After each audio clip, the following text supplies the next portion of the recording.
Yo, what's up? What's up? Welcome back to another Proactive Pragmatism. On this Proactive Pragmatism, we carry on with our series, Millennials Are. This next individual that I'd like to bring to the podcast is electrifying, highly motivated, and extremely talented. Ladies and gentlemen, Aaron Thomas Payne.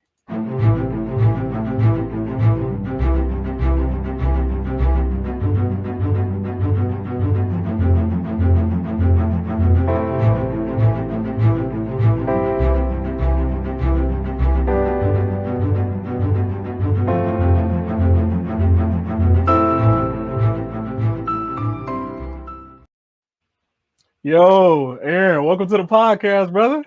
Hey, Tommy, thanks for having me, man. As always. Man, how you been? Hanging in there, man. Just staying busy as possible. It's just getting back to the swing of things. How about you? I'm good, man. I'm taking life as it goes. It's a rocky road doing a podcast, scheduling conflicts. Like you really got to be on top of it. Like scratch somebody off, put somebody else on. No, I hear you. I hear you. I thought I was gonna get scratched off for a second, man. I hit you with that one, maybe 3 or 4 different times. Like, hey, man, let me just let you know now, but we might have to reschedule. No, it's cool. It's a good busy though. I mean, it's a good problem to have. When you're working as much. So things are picking up. So explain to our listeners who are not familiar. Aaron Thomas Payne, who you are. Okay. Well, we are we're a band out of Jacksonville, Florida.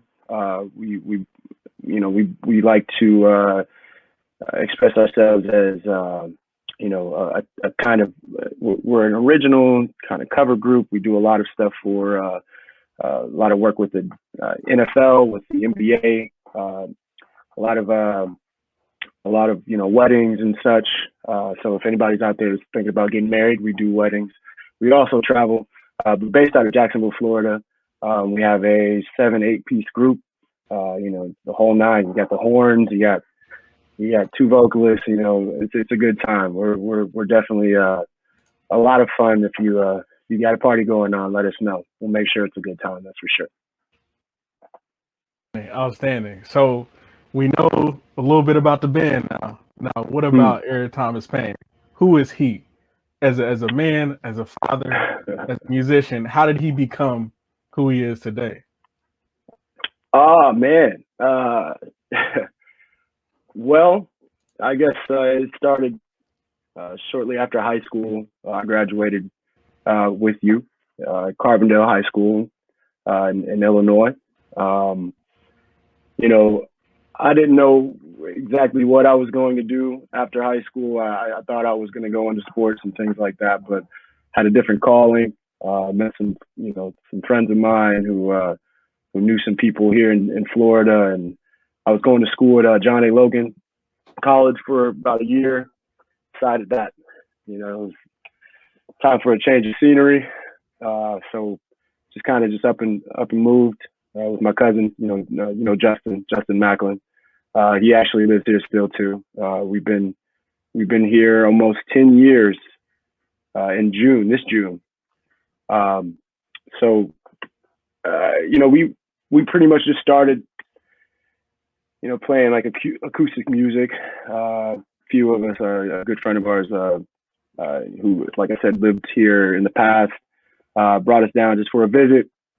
We were playing, acoustic little trio shows on the street kind of thing, corner of Atlantic Beach here in Florida. And it just kind of took off from there. I would just be singing random songs to random people walking down the street, not even for tips. We didn't even care. We just wanted people to hear us. So it kind of started, it got a lot more serious as the years went by, as the months went by. Actually, it went really quick, man. It just like that. We ended up meeting some really talented musicians that live here in Jacksonville that were pretty much on the same page as us. We were looking for a group to start something serious with. And one thing led to another. We met one guy, and then that guy introduced us to another cat that was that was just as motivated as us. And we were striving for something great, and we knew that our whole purpose and our whole goal was to be able to express ourselves musically. Not only that, but really just bring people together. To just let go of all their issues that they may have and just enjoy some good music, because that's what we were about. We didn't really get into anything outside of the music. We just wanted to bring everyone together and just have a good time, and that's what we've been doing since. We've like I said, we've been fortunate enough to work with some major cats out there, as far as Fortune 500 companies and some well-known artists out there. I know, for one, you asked like what made me who I am today. I guess as a musician, I would say, the boys that I'm in a group with, we're brothers. I've learned I'm the youngest out of the group. We got some old heads in this group, but they taught me the most about just being a performer and having the ear for it. And I give credit where it's due. Those boys taught me a lot, and we've been together, like I said, almost 10 years. And like any band, I mean, it's difficult to stick around, a group of guys for that long. Everybody's got their own, opinions and morals and visions and things like that. And we just got to be able to set our differences aside if we have a certain goal. And we've all gone through some things, and go ahead. Sorry. Anybody get in a fight, in a brawl? Because from what I understand, y'all the band be easy, but from what I understand, all bands have their inner turmoil. Has it ever gotten crazy? Man, I'm not going to go into specific details on, but yeah, it gets chippy. It gets chippy. I mean, it's just like, we play football together. How many times did one of us, we all hold each other accountable. You know what I mean? I know you and I may have we butt heads a few times, and just like I butt heads with a lot of people, because that was just my personality. Receivers and DBs. Yeah, you know what I mean?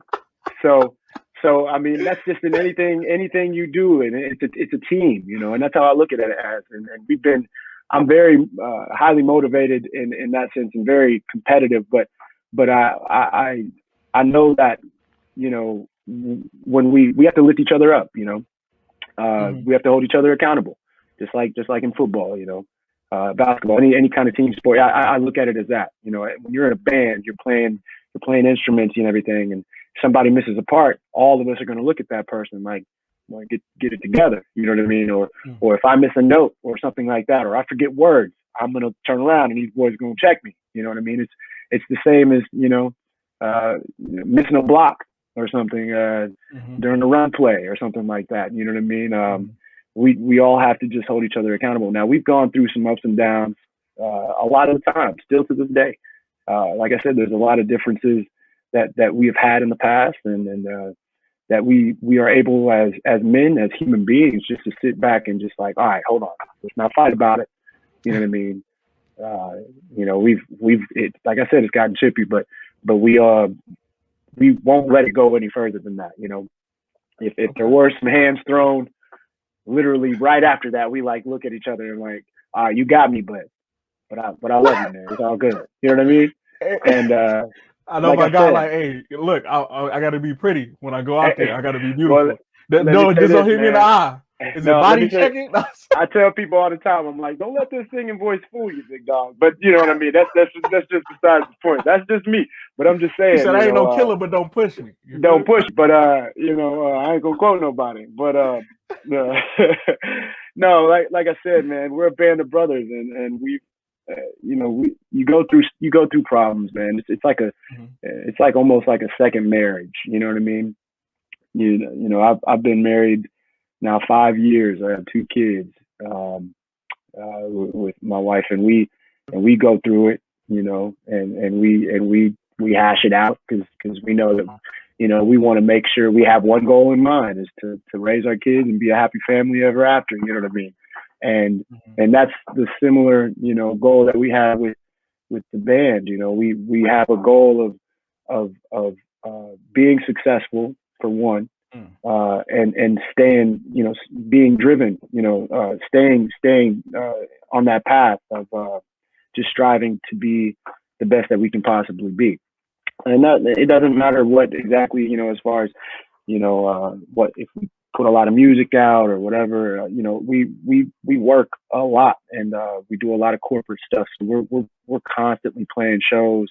We're constantly creating and just building our brand. And we have so much room to grow. You know, you learn every day. But I give props to those boys for sure, helping me, you know, become who I am today, for sure, as a lead singer and even musician. You know, I didn't play any instrument, rarely at all, before I moved here. I see the guitars in the background. Oh, you know what I mean? So you know, I'm just trying to show off a little bit, but no, I'm very thankful and very grateful.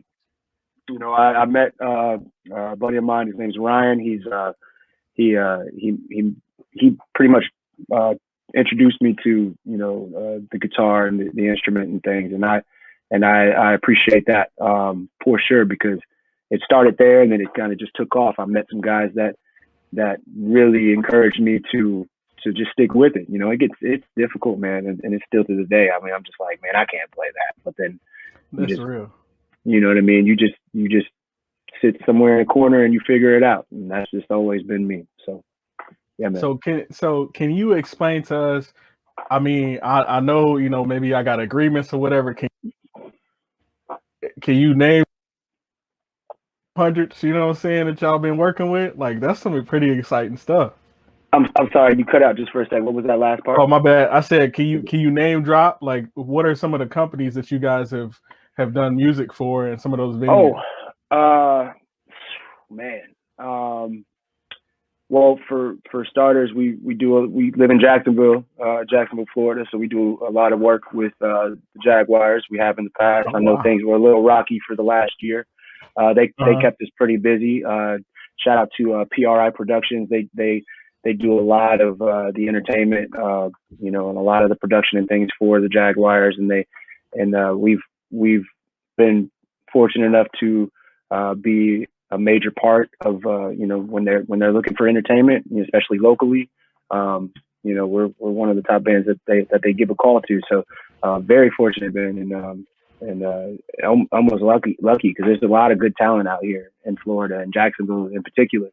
And you know, so also outside of the city, Orlando Magic. We just recently just started working with them a little bit, doing some like halftime shows and things for the Orlando Magic. That's been a cool little experience, man. Because, you know, I'm big on the sports. You know what I mean? Yeah. You know what I mean? People, you know, I got it in me a little bit, but you know, I was hesitant, man. I almost jumped on the court one time. We got into the arena. I was just you was gonna show him what's up, hit him with that, you know what I mean? Point, huh? I felt like the Magic needed some help one night. I was just like, man, let me see something, you know. So I'm not, like I said, that's just a competitive nature in me. And that's just to name a few, but I mean, there's a lot of you know, really cool events that are put on in the city. That we are you know, I mean, we're lucky to be a part of, and also, I mean, a lot of the musicians out here in Florida, they're really, it's a big network, man. It's a big family, you know, and people need to know that there's a lot of talent here in Jacksonville, and I think that, you know, when I first moved here, I was a little kind of, you know, I didn't want to like step on toes, you know what I mean, by asking other players that were in other bands if they would want to come jam and things like that. I didn't realize that there were actually like bands put together. I just thought it was just a bunch of random people like, hey, we're going to play this show and things like that. I never looked at it as like, oh, this is an actual branding, that kind of thing. So when we put together a group, shout out to my boy Darren Escar. He was one of the first people that we met. He played saxophone for us. He introduced us to a ton of musicians, and everybody was cool, man. And you know, everybody was very just friendly, and hey, you know, passing you know, certain gigs off to you and things like that. Everybody's like, hey, I got this gig. You guys cool to play this one and things like that. And everybody's doing that still to this day. And it's a really cool thing because, you know, you get in major cities like this, and don't quote me on this, but like I feel like in major cities where music is I mean, you know, big, you know, I mean, it's like the forefront, you know, like Nashville and, you know, LA, New York, those kind of things. I feel like it's a big competition. You know what I mean? Like, you get a show, you know what I mean? I'm not telling nobody. This is my show. You know what I mean? I'm about to go, you know, kill this show real quick. And I'm gonna try to keep this show real quick because I don't want nobody else getting on it. Because, you know, in those kind of cities, you get a lot of people coming in and out, you know, especially from outside.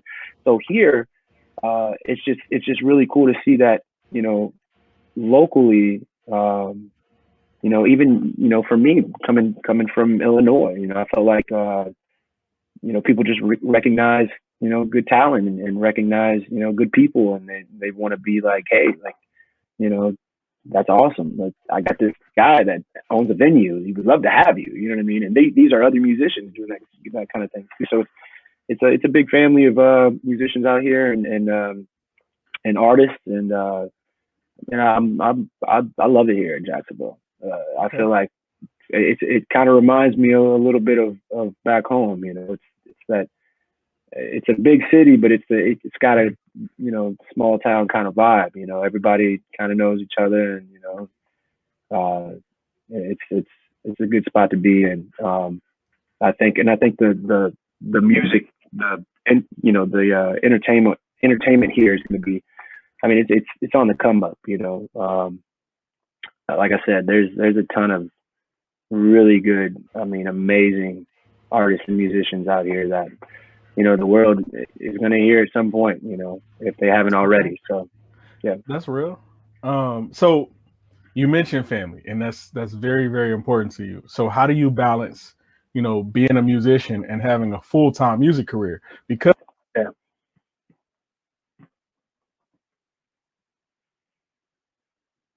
you had to spend time with the baby girl. You know, I'm a father as well. You know, and make sure the little ones are straight. So how do you balance that? Well, you know, it's just making sure you spend every minute that you get, you know, when you're with your family, you focus on family, because we are, as musicians, we work very hard to succeed, man. I mean, this is it's not easy doing what we do, you know, especially this last year and a half. I mean, everything was shut down. I mean, there's a lot of people who actually do this for a living. And in our group in particular, we were shut down for a little while. So fortunately, I mean, we had a lot of time to spend with our families, you know. My kids, you know, they love being, you know, a part of the music. You know, they love to learn. They love to sit here and listen. So we did a lot of that. We did a lot of, you know, just random hobbies and things like we started a garden and things like that. It's just a matter of sticking to and focusing on just being, you know, and spending that time, that quality time, and it's nothing like it. We try, you know, it's my wife and I, we have different schedules. You know, she works during the day, I work at night, and I do a little bit of traveling, a lot of traveling before all this happened, but it's starting to pick up even more now. And, you know, I think, and there's a ton of artists out here that, you know, I think they could vouch on this. There's nothing like being able to play music for a living. I mean, it's some people think it's probably the easiest thing or whatever. I can't imagine. I don't think any job's easy, right? Especially when you're trying to be the best at it, right? You're constantly working. You're constantly you just want to be better. Sometimes work gets in the way of family. That happens. My daughter, if I'm in my office, I'm learning songs, or I'm writing songs, or I'm in a studio session or something, and my daughter comes in and she's like, Dad, look at this picture. I might be like, oh, that's nice, babe. Hold on, get back to you in a minute. Those kind of things. You just got to stop and be like, okay, I can take a quick little break here. Spend time with my daughter, spend time with my son, and my wife, and I'll get back to it. You can't rush. Especially musically and sessions and things. You never want to rush what you're doing. So you was talking about your ability to detach and family detach time, situations and family times and stuff like that. So yeah. When doing so, you've been able to, and it's crazy. Are you 30 yet? I ain't hit the boat yet. I'm about to be. You about to be? Okay. I hit in November. It's December 31st, man. New Year's Eve. Okay. Yeah. So the very last day of the year, man, I'll be 30. So this one's gonna be a big one, man. December 31st. So are you a Sagittarius? Capricorn, apparently, Capricorn. But I don't. Oh, that's the end. Oh, okay. That's the very end. Yeah. Yeah. I barely made Sagittarius, so it is what it is. But yeah. But yeah, so it's beautiful at our age that you're able to detach from a situation. Because I meet a lot of people our age, even in the military, that can't detach and separate these things. And it's that detachment, it's that moment of pause that makes you that much more better. And I don't know if you experience that as well. No, I hear you. I totally agree. I feel, we get so caught up in the work sometimes that, people who are successful, I feel like they had moments where they just took time off. They didn't even care about deadlines. They didn't care. They just felt like they were becoming too much involved, too deeply involved, that it was almost affecting the level of effort that they put into it. Wow.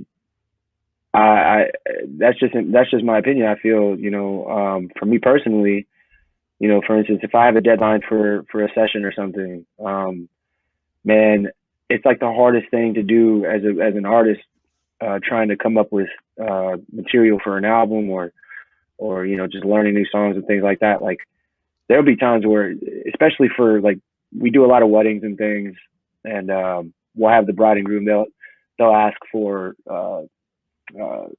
certain songs played for like a first dance or something, and they want it played live, right? Mm-hmm. And so they'll give us enough time for me to actually just listen to the song, and then I'll be like, oh, okay, well, I'm gonna get back to this later, right?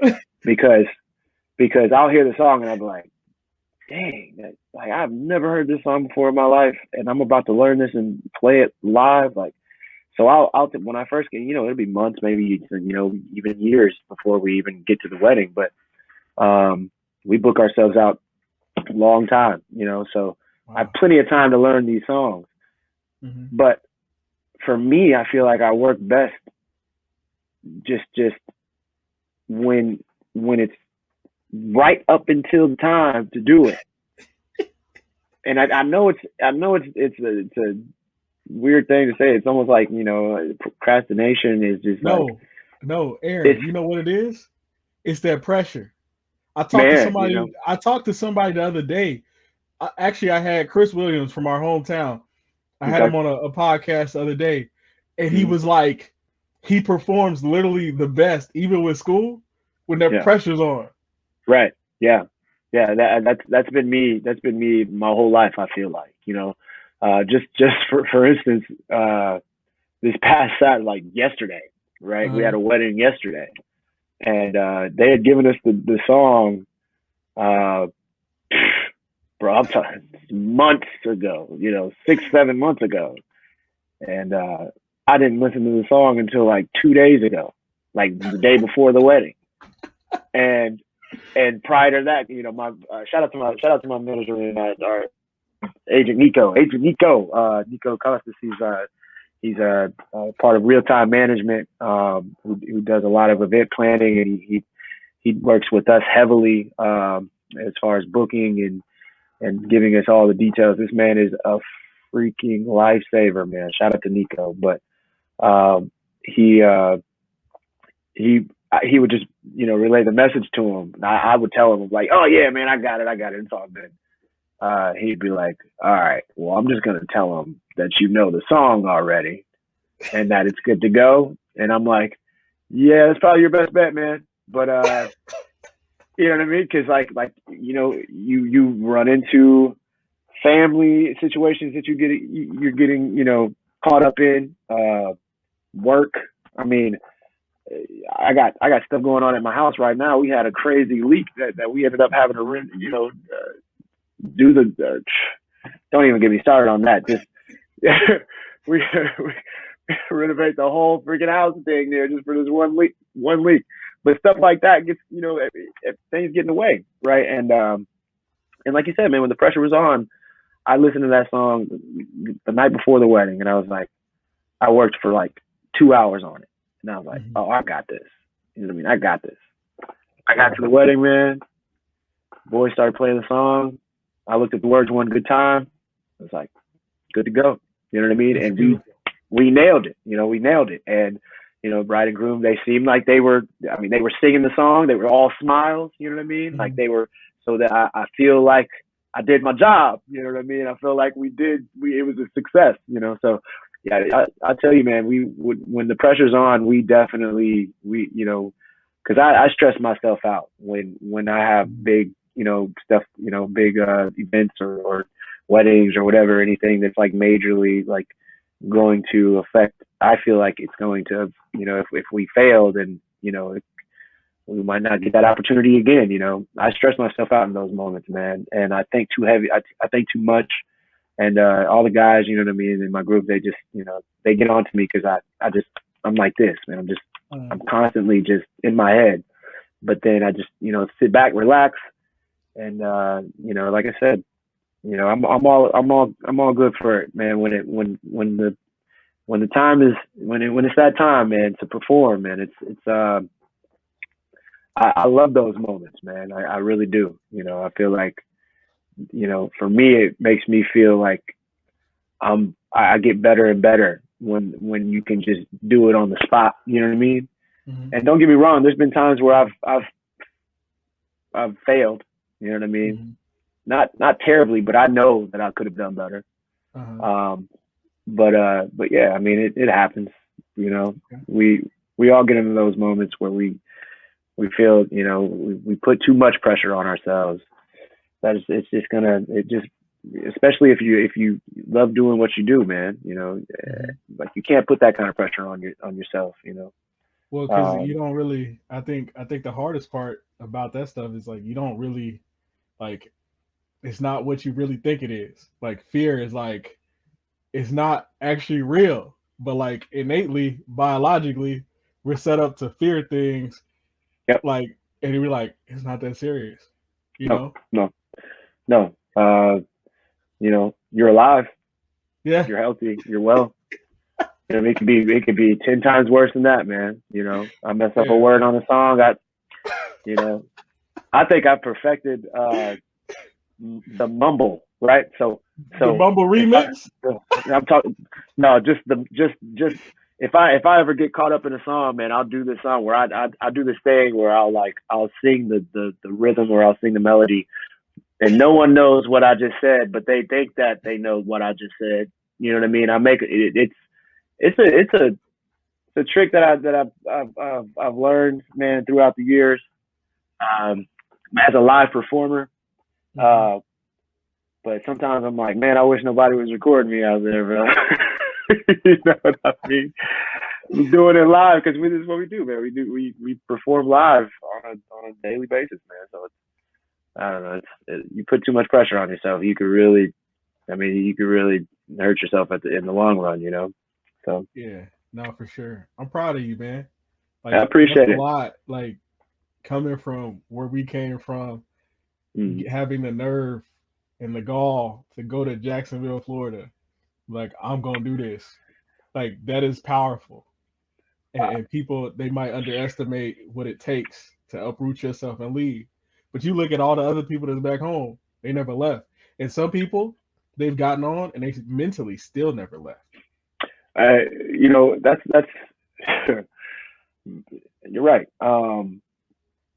For me personally, like I said earlier, I needed to change the scenery. You know, Mm-hmm. I was in a bad place mentally. You know, I felt like I needed to just pack up and go. And I remember we talked about this last time. You know, I didn't tell anybody that I was leaving. Mm-hmm. My own mother, she barely knew that she had no idea. You know, I was working heavily with CG. Well, if people know him today is Cortland Jabray, IGE. Yes, sir. We were working a lot, man. We were doing a lot, and then he's a very close friend of mine. You know, it's a brother of mine. I didn't tell anybody. I didn't even tell my own brother. You know, I was in the room one day with Justin. We were working on we were just listening to some music, man. I was real stressed about work and cause I had like 3 different jobs, and I was about to just drop out of school because I didn't know what I wanted to do, and I just said, man, screw it. You know, I met, you know, a guy that lived here, and I had some money and, you know, saved up. I said, you guys want to go find a house and just see what happens? You know what I mean? At that point, I don't care. I don't care what happens. Shit, I'll go find a job as a you know, waiter or something until I figure myself out. You know, Mm-hmm. I just took a leap of faith. You know, Yeah. you know, my own dad was just like, where were you at? We were supposed to have lunch today. You know, I'm on the road. Hit the road, Jack. I'm out of here, Pops. I'm taking I'm all on. the skills. I'm You taking know, all the family, you know what I'm saying, the family shoot, lessons. Because you know what I'm shoot. saying, you come from the Rapture 7. You know what I'm saying? Yeah, I'm taking all the lessons and right. I'm taking it to Florida. Ah, man, that's funny. Remember that? Yeah. Shout out to Rapture 7, man. That's I definitely got to give credit where it's due. That's definitely where it started for me, being around my dad, my family. Uh, I remember telling you, you know, my dad started, or my grandpa, my dad's dad started a gospel Jackson 5. That's what his whole goal was. He wanted to, because my 3 aunts, my uncles, everybody's related in this band, and I know they went through some crazy stuff as family. You know, brothers, sisters. You know, they were fighting all day. They still do, in the you know? church, have the In the church too, right? And man.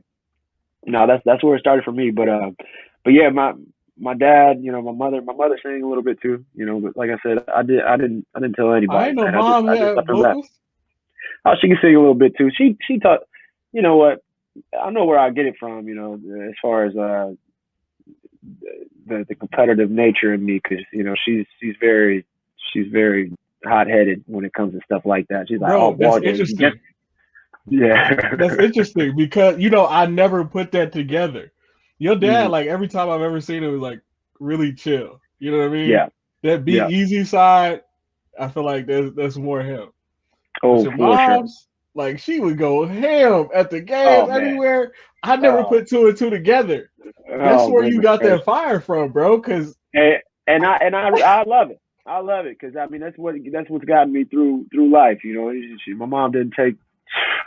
Let me tell you, my mom is she's a fighter. I'll tell you that. You know, she's a fighter, and love her to death. You know, What's funny what's funny is when I moved here and she found out, she chewed me out. You know, you know, I understand you're 18 and all that, because I moved out. I was 17, 18 years old. I just up and left. You know, and here I am today. You know, house, wife, you know, kids, and all that. So it took some time for me to get myself together, but I knew eventually I was going to get myself together. You know, but she, you know, she hit me with. She said, "Okay, well, if you're gonna move, I'm coming too." And I was just like, golly, you know, my mom came, my brother came, and You know, it pretty much like my whole family ended up moving here. You know, my grandparents, they on my mom's side, they lived in Tennessee. They were thinking about it, so it's Because just your my mom mom. originally from Tennessee, ain't she? Well, she's from Chicago, or she grew up in DeSoto. Uh, Really? Grew up in Okay. DeSoto, Illinois. Yeah. Okay. Shout out to Miss Lisa. Yeah, right. Lisa Payne. She she was born in Chicago, moved to DeSoto, and spent most of her life in DeSoto and in Carbondale and things like that. But my dad from Carbondale, born and raised. Yeah, you know, they are. It's funny you say that, man, because my dad is real chill, very just. He's just like, and that's who I am for the most part, you know. But you know, yeah, you say something. I speak my mind. And I say it when I feel I need to say it. You know, But that's real. Yeah, you know, and I just can't. That's just me, man. That's been me my whole life. You know, I can't hold my tongue. My wife tells me all the time. She says, "Boy, you have no poker face at all." You know, if somebody says something off-putting or it just makes you feel, it's this look like, what? You know, I'm come again. I'm sorry. Like, I can't help myself, man. That's why I can't play poker. I can't get involved in that, man. I'm not about to lose my money. I look like I'm looking at that, y'all. Man, what am I supposed to be? No, but that's what makes you so talented as a musician. Man. Because I've even watched a lot of the stories, and I remember at the talent show, right? Like in high school, like you were one of the most passionate people that I've ever seen the talent with a microphone. And so it's like, but that expression makes you who you are. You know what I mean? Because it's authentic. You know, and in your realm, that authenticity means everything. Man, let's talk about that talent show. Let's talk about it. Then. I want people to understand. You know, first off, I got second place both times I did the talent show. Mm-hmm. I was cool with that. Not at first, but after I was like, well, I'll say this. First of all, Matt Wilson, and I want him to see this, and I hope he does. That man is incredible. His voice, you know, we did a lot of vocal training. My freshman year, he was in a chorus class with me. Mm-hmm. And you know, we did a lot of, he would play piano and like teach me the warm up stuff and things like that. Because I didn't know anything about singing or a lick about, you know, I just had an ear for it, you know. And I will give credit, like I said, you know, I always give credit to where it's due. And Matt, when I found out I was about to go against Matt, I was like, oh man, you know what I mean? I think it was the first year I did that. Mm-hmm. I don't even remember what I sang the first year I did that. I think it was like John Legend. I think I did Ordinary People, maybe, or maybe he did Ordinary People. I don't remember, but I think I did a John Legend song, and I got second place. I was cool. I was like, well, that's straight. You know what I mean? At least, you know, there was some good talent that was in that talent show. I'm cool with second place. You know what I mean? I'm cool with that. Now, that next year, I think I put too much pressure on myself because I wrote a song. Mm-hmm. I wrote a song for an ex-girlfriend at that time, and you know who it is. But you know, it's a small town, man, and I'll tell you that right now that was a mistake, straight up, because I felt like going in, I felt like it was just too much. It was just too much. You know, I should have just. I mean, we was young. We was high schoolers, man. You know what I mean? That was young. You know, I know, and then I do. But after that, I was like, oh my God, what? You know, why would I do such a thing? But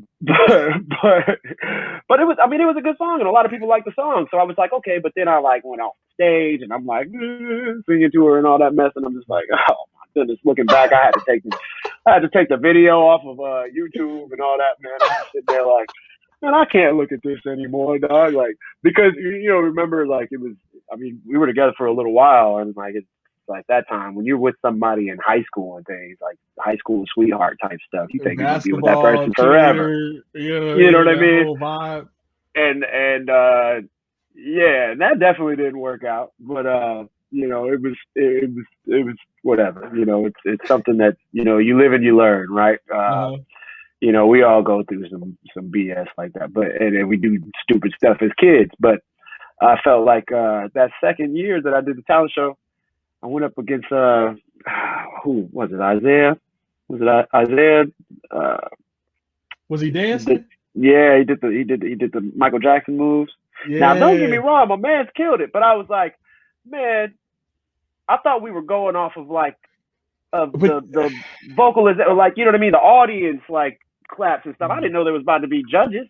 You know, I'm thinking, because I was like, wait, I felt like I heard more people yell for me than I did for my guy. But bro, you gotta look at it though. Look at who you are. Look at the big personality that you have.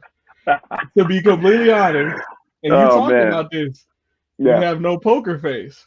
Which is good out there in the entertainment industry. Once you got your audience and everything, cool. But there, it's Aaron.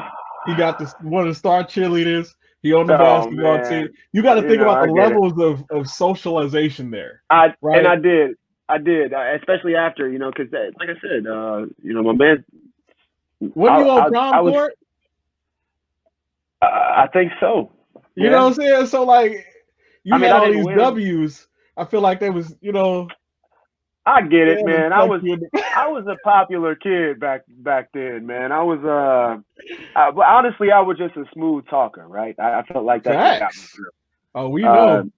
You know, I was a smooth individual. Hey Max, throw me the ball, bro. I got you. Hey, yeah, I got you. Just go ahead, man. Just one time. I caught the ball and didn't do nothing with it.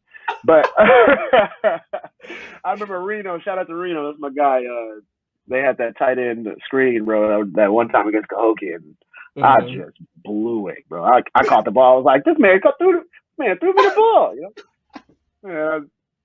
Anyway, but no, I mean, you know, I had a lot of fun back home, man. You know, it made me who I am today. I mean, just living in a small town like that, you know everybody. Everybody's cool with each other. I mean, sometimes people weren't as friendly, and I mean, I feel like you had a lot of, where we grew up, we had a lot of experiences that really that we gained a lot of knowledge from, good and bad, you know.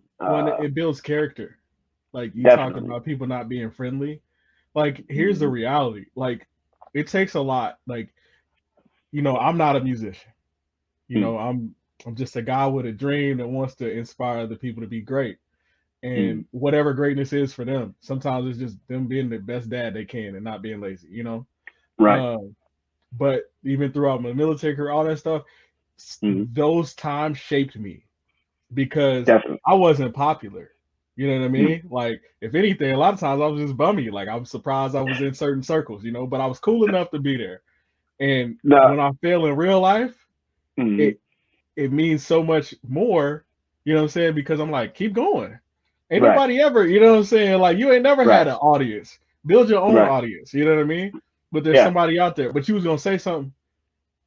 Well, I was going to say, you know, I was humble enough. I knew I had a very, you know, like I said, I was smooth, but I always was cool with everybody. I never wanted to be, because, you know what I mean? I was always the kind of person like, hey, if you're cool with me, then I'm cool with you.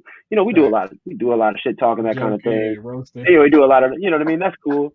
You know what I mean? I used to get roasted back in the day too. I mean, it was cool, but you just eat it. You know what I mean? You can't get mad at stuff like that. And what would make me mad is when people got mad at it, right? So like when we made a joke and then somebody couldn't take it, I'm like, well, you just said this about me. You don't see me wanting to fight. Yeah, but then you see Aaron a little bit. See, it's funny. You wouldn't get mad about getting roasted.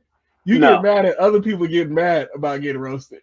Right. That's what I'm saying. So I was just like, well, you can't get mad now. You were just roasting me, man. I'm not trying to throw hands, you know. I don't remember who it was, man. I think it was Ed Pickett one time. I don't know if you remember it either. But shout out to my guy, man. We haven't, and I miss those days. I really do. But people would, you know, because I would just be like, man, I'm not even gonna say anything, man. And then you get people like, oh, you gonna let him talk to you like that? You gonna let him talk to you? For one, Brandon Reno was the instigator on that, because he would always be the first person to talk some trash. And then, you know, somebody else would start talking trash. He'd be like, oh, AG, did you hear what he said about you? And I'm like, I'm not even paying attention. You just drug me in. Yeah, I'm in this. You know what I mean? I had nothing to do with this. You know what I mean? Keep me out of your situation, brother. You know what I mean? Now I'm gonna have to fend for myself because now I'm, you know what I mean? It is what it is. But yeah, like I had so much fun back then. But you know, it was more so behind the scenes that I wasn't really in a good place. You know what I mean? So like I felt like, you know, going, you know, being at school and being around all my guys, and especially being involved in sports and stuff like that, that really took me away from the other stuff that was happening in my life that wasn't that was more so negative than anything. So I took a lot of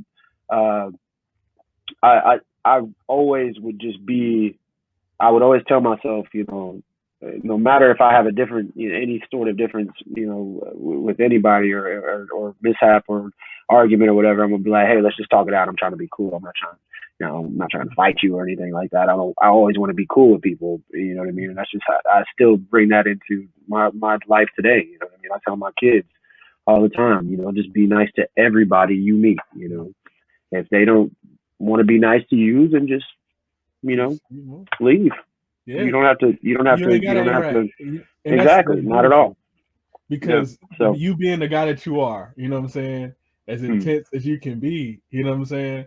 Like it's wonderful that you have that trait too, because a lot of people, and a lot of times, when you've built yourself and you've worked on yourself and worked on your craft and everything that you are, a lot of people will take your confidence as arrogance. I run into that all the time, and a lot of times just by my posture and how I carry myself.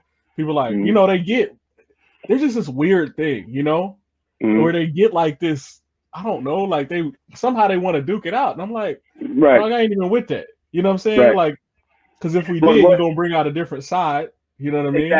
Exactly. Well, what I always remembered about you, bro, was when you kept to yourself and you were always cool with people and you never let anything really affect just who you were going to be. And I feel like this has always been something that I've appreciated about you, because, you know, because we always had, you know, those roasting sessions and stuff with all of us. And sometimes it gets a little out of hand and we're all just like, man, y'all tripping, you know what I mean? But like, don't let it affect you. You know, some people that we know let it affect them, and it got more serious than what it should have been. You know what I mean? And it's just, you know, I feel like just seeing what you have, where you're at in your life, especially with the military, you have to be very disciplined in everything. You have to. And because the people try to drag you into it. Like it's not even like the path is like, it's like people wait. I mean, they won't say it, but they waiting for you to take the L because they want something that you have. Exactly. And you know, talking about lives is at stake. Okay, exactly. I mean, who you telling? Like, people take things. I mean, I keep to myself, man. I got a very small circle, you know. Really? And you know, if I'm not in a band with if I'm not with my boys, I'm you know, I got a select few of people that I hang out with outside of work. But I'm mainly with my family, man. I don't. Wow. You know, I don't really get involved in you know, social media as much, and you know, and all that kind of thing. I like to just focus on my craft, focus on my family, focus on being better as a father, as a businessman. You know, those kind of things. I feel like you have to stay focused on. You know, all that extra stuff that you see and you know, on social media. I mean, it's, you know what I mean? And people really live there, bro. Yeah. They really live in the scary thing. It's scary. The stuff that they say to each other, like they would never say that in real life, face to face. Never in their lives would they. And if they do, then somebody will shoot them. Like, you don't, like, people don't understand, like, especially nowadays, man. We're going through some stuff right now in a situation where it's like that. Some you know, some comments were made on social media and about a certain show that we're supposed to be on, and we're just like, this ain't what we're about. You know what I mean? We're not about all, you know, this negative. You know, we as a band and as a brand, we bring people together in unity and peacefulness, and no matter what you look like or what you believe in, you know what I mean?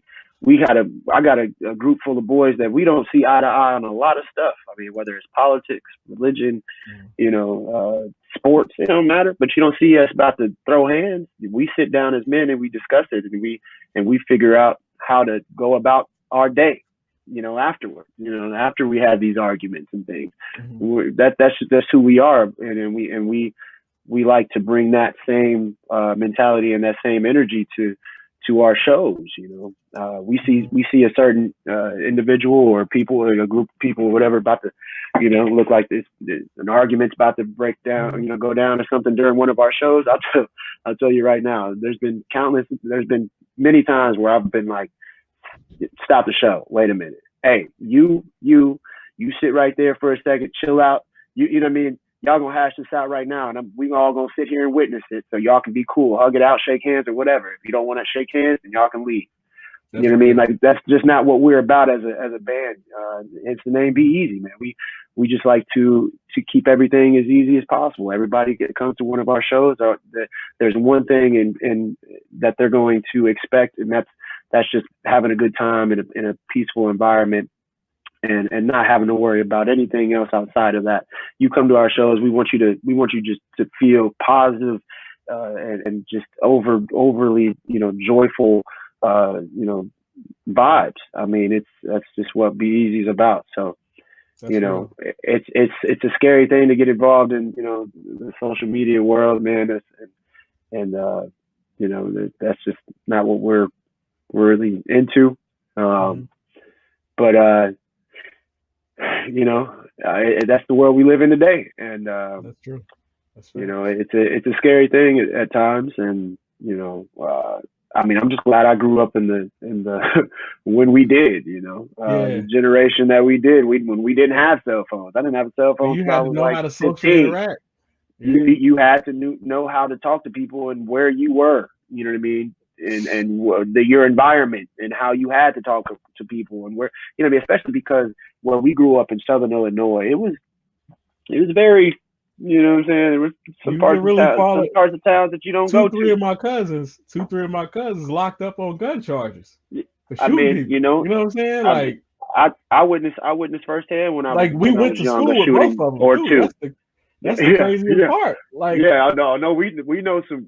So if you couldn't de-escalate, you know what I'm saying, you was out of there. So, but even on the and I'll say this, growing up with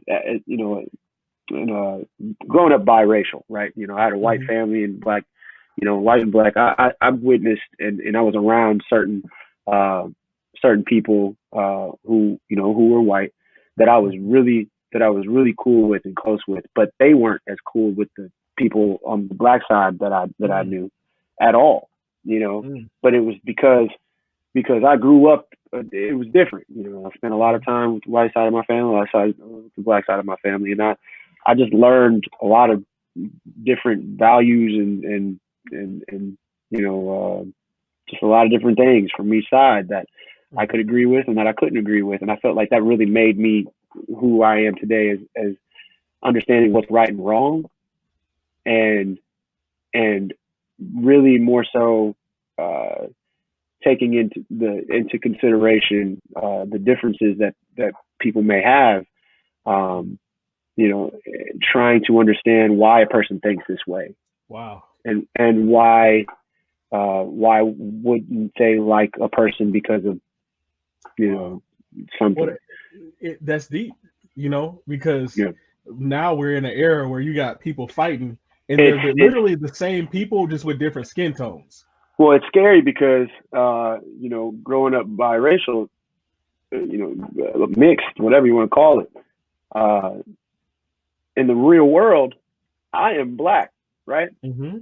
Like I am of color, I am you know what I mean? I'm not white, so it was all in how I was just cool with people, and if you weren't cool with me, then we weren't cool, at the end of the day. But I remember being in certain towns, those certain towns in Illinois where as a person of color, you don't go to, right? You don't really want to hang out in those parts. because something's going to go down, right? It might not. Now, just the tension that's in the air now, I feel like it's almost way worse than what it was back then. You know what I mean? I feel like it's because of social media. It's because of phones and the internet. It's and all so that easy stuff. to dehumanize somebody. It definitely is, and so it's definitely harder to, and my kids are mixed. You know what I mean? It's something that you really have to just sit back and, eventually you're going to have those conversations.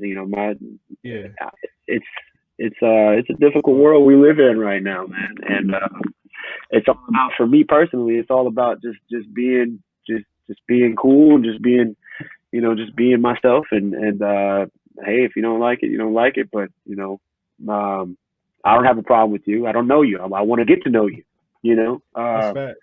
I'm just a social butterfly, what my wife says. I don't mind sitting down and having this conversation with anybody. But that's just, sometimes you don't want to talk to anybody, especially with the stuff that's going on. You don't want to just sit back. You just want to just be by yourself, sit with your family, sit with your loved ones.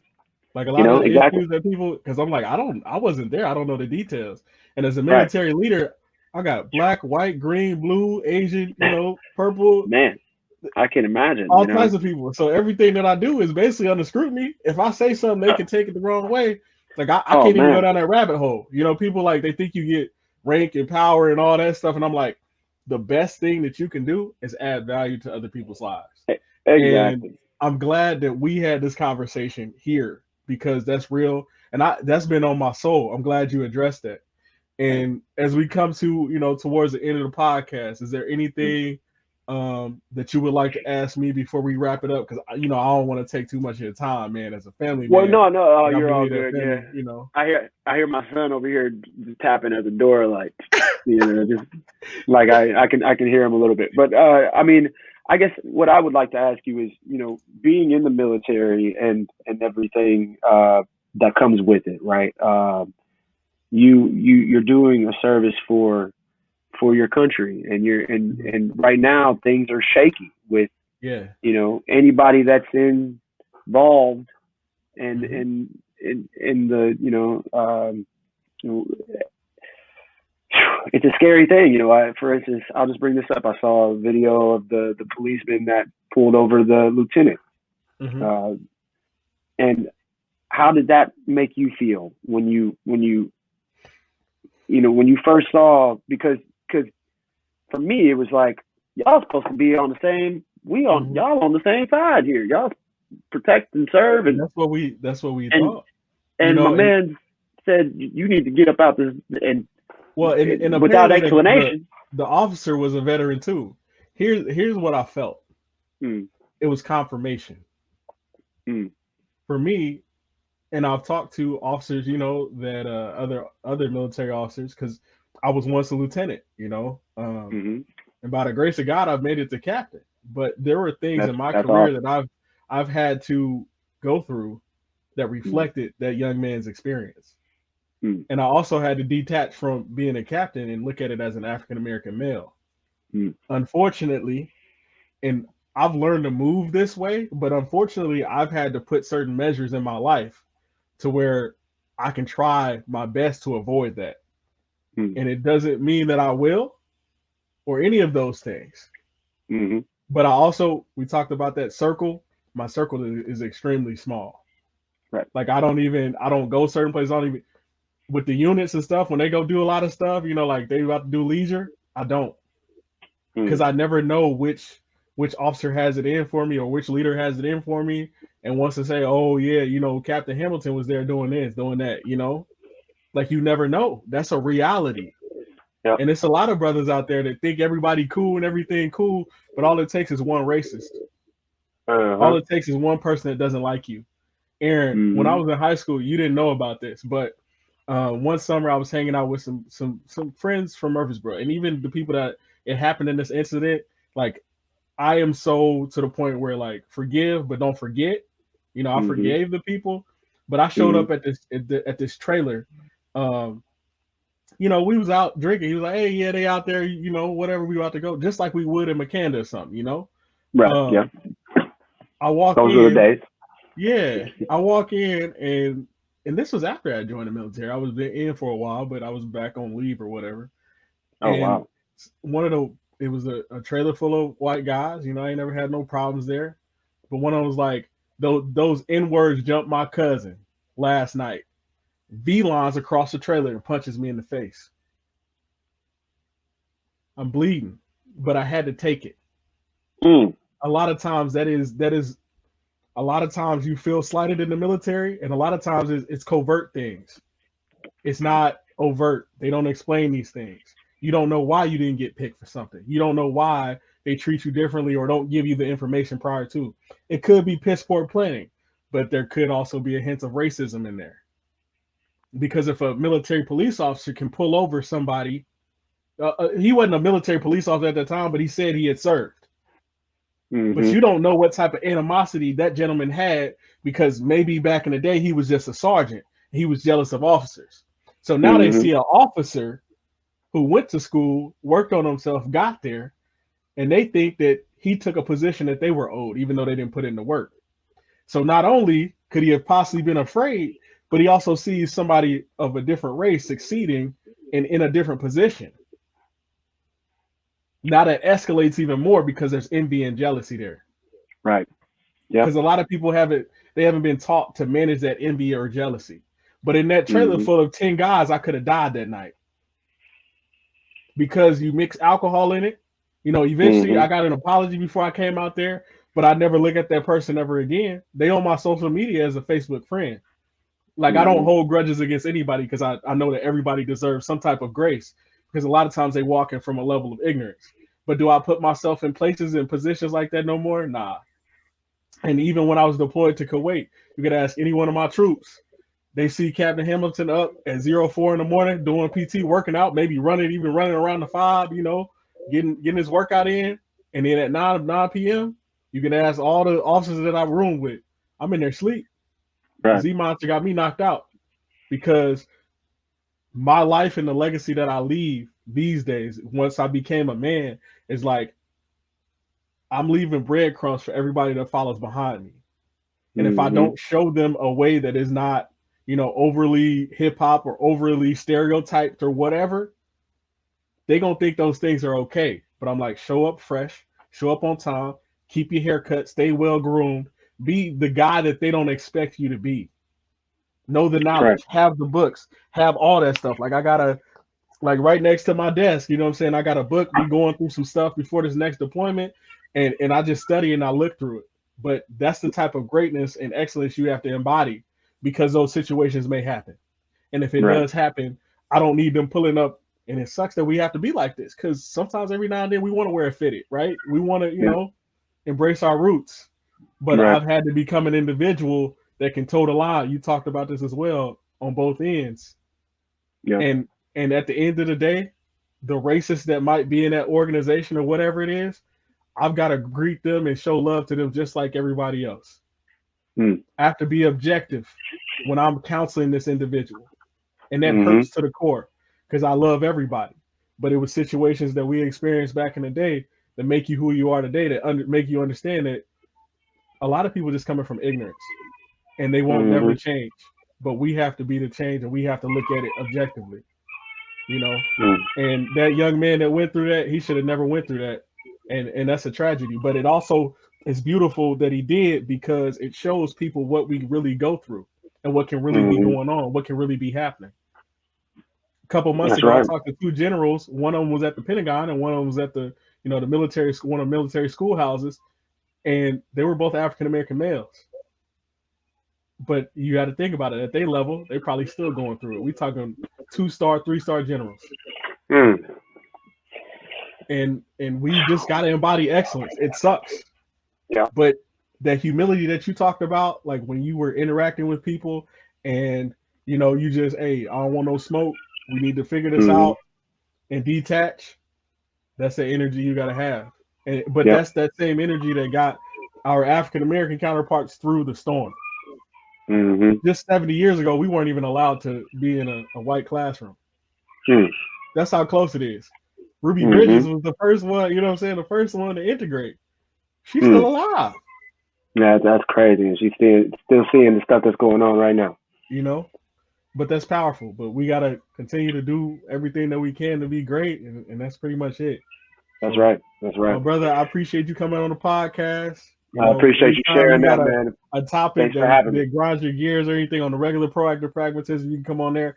I eventually, you know, I want to keep going with this series and see how many episodes I can push. And I love to have you on once, you know what I'm saying, once you do some other things, you Anytime, know, man. and to see that growth. So, Hey, I loved having a conversation. Thanks for having me, brother, for sure. I appreciate you, bro. Ladies and man. gentlemen, Aaron Thomas Payne. See ya.